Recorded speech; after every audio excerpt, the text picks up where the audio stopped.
Hi everyone, welcome back to another lightsaber video. This here is my personal all vintage Graflex A New Hope. I've recently made a small upgrade to it. I know I've done a video on this in the past, but I just wanted to talk about the little upgrade that I made to it. So just quickly, a brief overview. This is an all vintage Graflex. All the parts that are available in real world are also vintage, like this bubble strip here is from an Exactra calculator. Even the D-ring is a vintage. It's come off an old camera bag. All the rivets that you see down here and in between the grips are all kind of from the 70s, early 80s. And these are obviously cut off and glued. Pretty much everything on this Graflex is a vintage, except otherwise the grips, because I don't think these are really available as vintage. These are from Wonawanga, and the clip was made by a friend, the clip that holds the D-ring. But pretty much everything else is vintage. Oh yeah, and that little part there that holds the lever, or that sits on top of the rivet of the lever, is also machined by RPK, because we don't really know what that is. It might have been broken during production and they might have fixed a nail to it, but it is oversized and looks odd, so that's why I got this from RPK and glued on top of the lever rivet. So those are the only parts that are not original. This one, the grips, and the clip. Everything else is vintage. And this is quite accurate to what we see on screen. The glass eye you can see is an early Folmer. It's got that really nice kind of wide aperture and a very thin rim. I'm just going to zoom into it a bit so you can see what I'm talking about. It's really thin there on the rim of the lip. Standard red button with the full knurling, etc, etc. This stamping here. So there were images that came, I think, from the Chronicles book that confirmed that there is some sort of a stamping over here, and obviously people kind of researched this and found out that there was a small batch of these Graflexes that were made probably in the early 40s during the Second World War era, and were given to, or something, to the British Royal Air Force. So this is the RAF stamping. Now this is not original, sadly.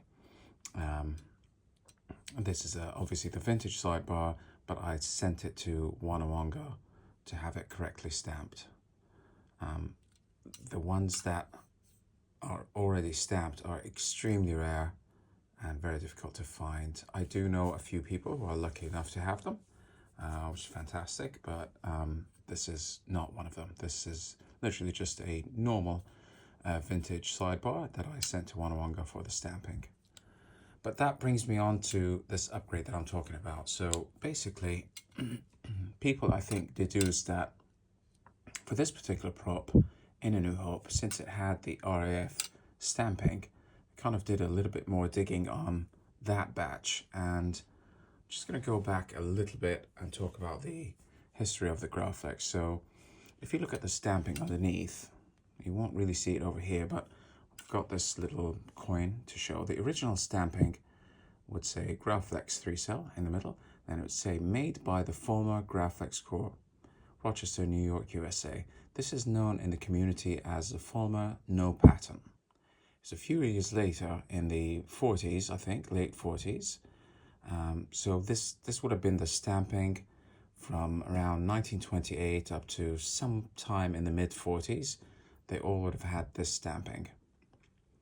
Sometime in the mid-40s, the company acquired a patent number, and so the stamping on the side changed a little bit, and it would then say made by the Folmer Graflex Corp. It would not say New York anymore. That would have abbreviated to NY, and then it would say patent number and the digits next to it.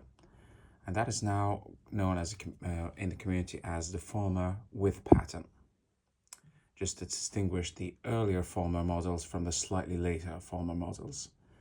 And then at some point, I think the company just changed their name, because I think that there were two founders, Folmer and someone else. I'm not really sure about the full history of the company, but they did just change the name of the company just to Graflex. And then the stamping changed again for the third time, and it would say manufactured instead of made by. It would say manufactured by Graflex Inc., Graflex INC. So the word Folmer disappears.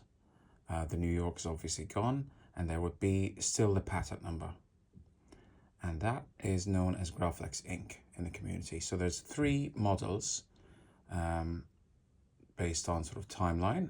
The earliest, the early Folmer, is Folmer without patent, like this one. The second generation is Folmer with patent, and the third generation is Graflex Inc. And these are important because there are slight variations in the finish of the metal, in the appearance of some of the greeblies, like the button, the glass eyes, the pins, and so on, between each of the three sort of iterations. So when people are trying to build the most accurate possible Graflex A New Hope, it was important to kind of identify, because we never actually see the stamping. You know, there aren't any, at least publicly, there's no pictures available of what the stamping looks like. If there was, it would be problem solved. But there isn't, unfortunately, for this one. So people were kind of trying to work out, is this an ink? Is it a Folmer? If it's a Folmer, is it with or without patent? So this kind of debate went on for years and years. What was visible about, in one of the pictures, you could kind of see that the beer tab rivet there is fairly shiny and reflective, as you can see here in one of the still images. So for a long time, people assumed that this was a Graflex ink, because this here is a Graflex ink that I'm holding, and you can see that the surface of the beer tab rivet is quite reflective and shiny. So for a long time, people thought this must be a Graflex ink, at least the top portion. Then the debate went kind of back and forth, but there were some things that were not consistent with a Graflex ink, such as the smooth pins and the fact that it clearly had a Folmer eye, which you can argue can be easily replaced, but there were other things that I won't get into. So people finally decided it's got to be a Folmer, but we can't quite explain this. This doesn't make sense, because this is a different saber I'm holding. This is a Folmer.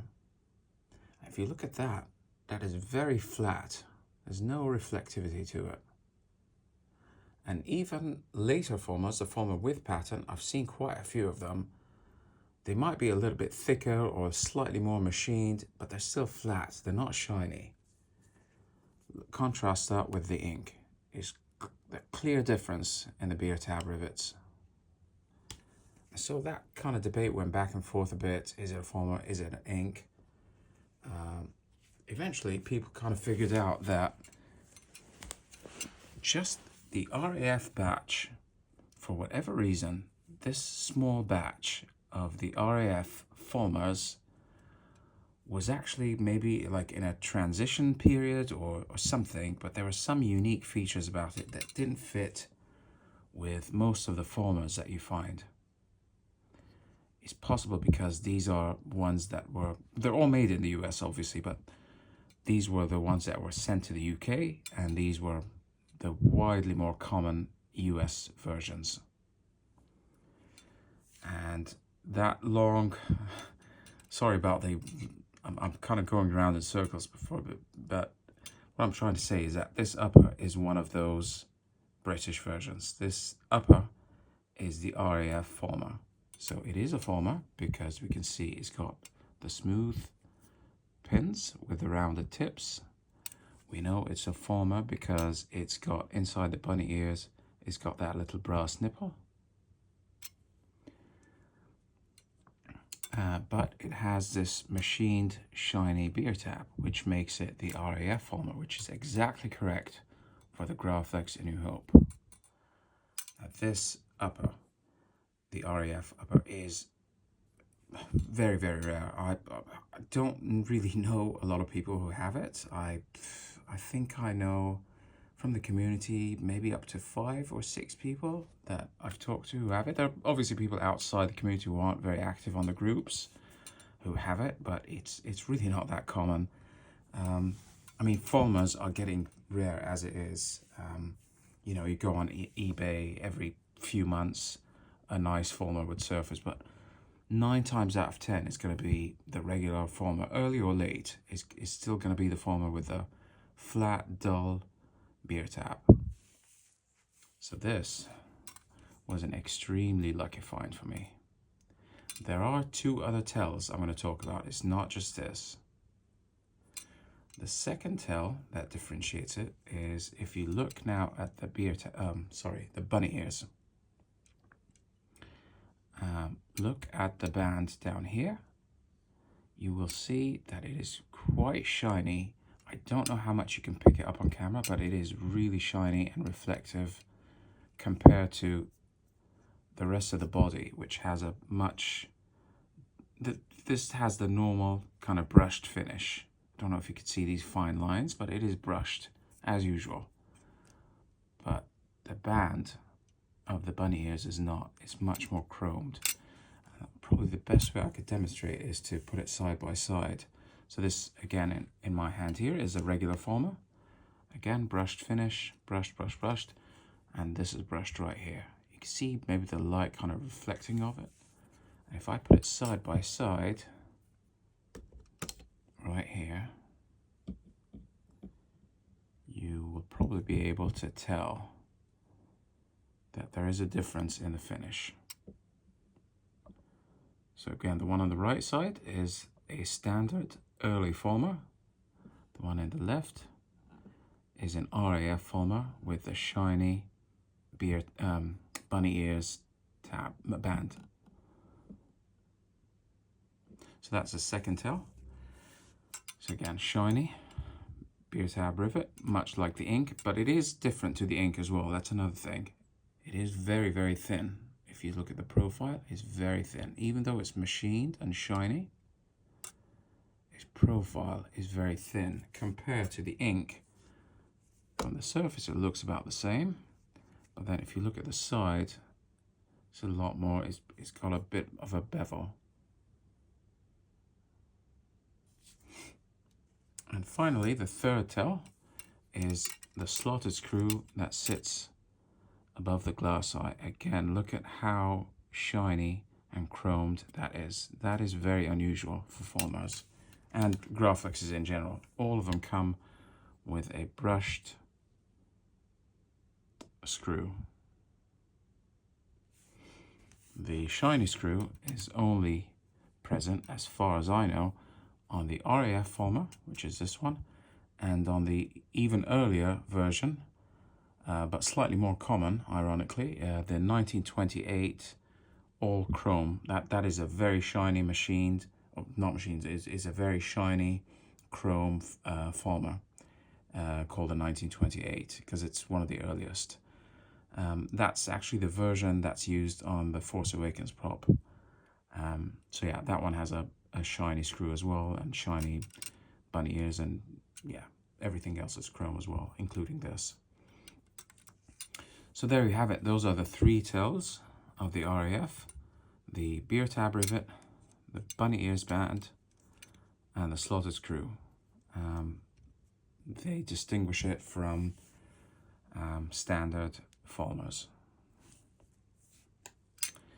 So yeah, this is an RAF upper, RAF early Folmer upper, standard red button, early Folmer glass eye. This is an early Folmer clamp that's covered with RPK's machined leather cap with vintage bubble strip. Sadly, it's not an original RAF stamping, but it is done by Wonawonga to replicate it. This is an early Folmer with no patent. As you can see, Folmer Graflex Corp, Rochester, New York. So no patent number. And that is it. I think that is as close as I will probably ever get to replicating the original prop. As I said, it's hard enough finding a vintage Folmer without patent in good condition these days, let alone find 1/3 of this really is the original RAF. That has all the 3 features. So extremely happy with that, and this is probably, honestly, this is like the crown jewel of my collection. It's always been my favorite Graflex anyway, and which is why I wanted to spend, I've been hunting for these parts for absolute years, and really quite obsessed with trying to track down, you know, everything from the right glass eye to, I did have the screw originally first, from a 1928. But then I was able to find the whole top with the right bunny ears and beer tab. So extremely happy with that now. Hopefully one day all that remains is to find a clamp that's got the stamp, you know, that's originally stamped. And that will really kind of complete it. But if not, I'm still very, very happy with this. So that's it for today's video. I hope it wasn't sort of boring or confusing. I hope you've learned something from it. And as always, if you have any questions or comments, feel free to give me a shout. And thanks for watching, and see you in the next one.